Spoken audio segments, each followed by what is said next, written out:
जनता चली जाएगी।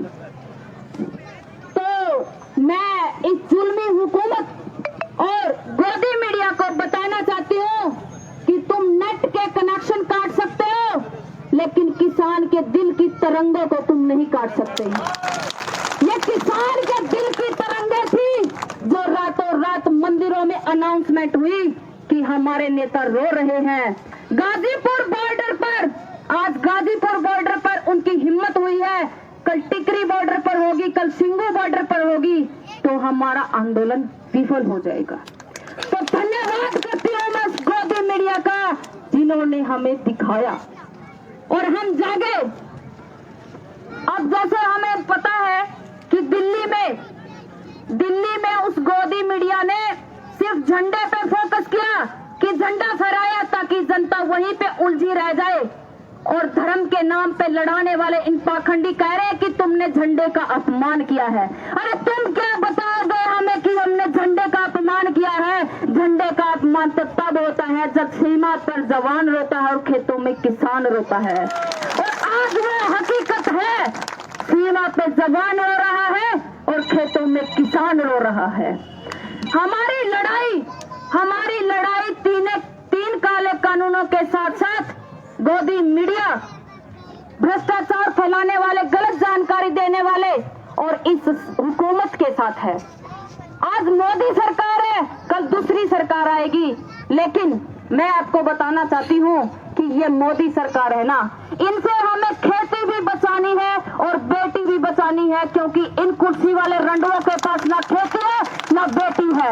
अरे हंगामा कर देते हैं, किसी बेटी का बलात्कार होता है, लेकिन 4 दिन बाद चलती है मीडिया में, तहकीकात नहीं होती, पूरी नहीं होती है, लेकिन सुशांत सिंह सुसाइड कर लेता है, कंगना रनावत की बातें बार बार मीडिया में दिखाई जा रही है। क्यों दिखाई जा रही है? समझो इस चीज को, क्यों दिखाई जा रही है कि आप मेन मुद्दों से भटक जाए ना जी। बस मैं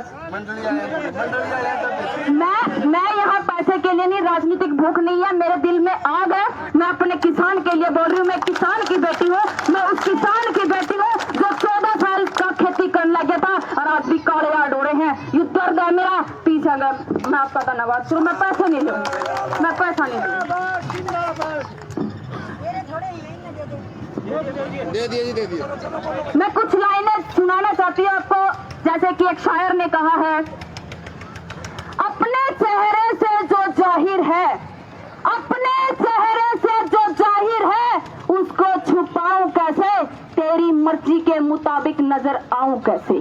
तेरी मर्जी के मुताबिक नजर आऊं कैसे? घर सजाने की तस्वीर यानी कि कल्पना, घर सजाने की तस्वीर तो बाद की बात है, घर सजाने की तस्वीर तो बाद की बात है, पहले यह तो तय हो कि इस घर को बचाऊं कैसे? पहले यह तो तय हो कि मैं इस घर को बचाऊं कैसे? लाख तलवारें आ जाए मेरी गर्दन की तरफ, लाख तलवारें आ बढ़े मेरी गर्दन की तरफ, सर झुकाना नहीं सीखा तो सर झुकाऊं कैसे? सर झुकाना नहीं सीखा तो सर झुकाऊं कैसे? इन्हीं शब्दों के साथ मैं आपका धन्यवाद करती हूँ इतने ध्यान से सुनने के लिए। और जैसे अभी अनाउंसमेंट होती है यहाँ पे कि भाई धरने पे ज्यादा से ज्यादा संख्या में पहुंचना है, क्योंकि यहाँ से उठाए जाने की हमारी तैयारी, पुलिस प्रशासन की तैयारी चल रही है। क्योंकि जब कोई भी पेड़ उखाड़ना है, जब तक उसकी जड़ें मजबूत है तब तक उनको कोई नहीं ला सकता। ये जड़ें हैं, यहाँ से हिलोगे तो बॉर्डर पे जाएंगे। और ये चीज हमने सिखा दी है कि धर्म, मजहब, जाति में तो तुम लोगों ने हमें बांटा था, लेकिन उसकी हमें परवाह नहीं है। वो तो हमारी आपस की लड़ाई है, वो आप पे लड़ लेंगे, लेकिन पहला तेरी बात है। तो मैं यह बात अपील करूं कि राकेश टिकैत जी के जो आंसू कल थे, आंदोलन बहुत निचला स्तर पर जाने की तैयारी हो रही थी, क्योंकि गोदी मीडिया की वजह से उन आंसुओं ने आंदोलन को फिर आसमान में चढ़ा दिया है।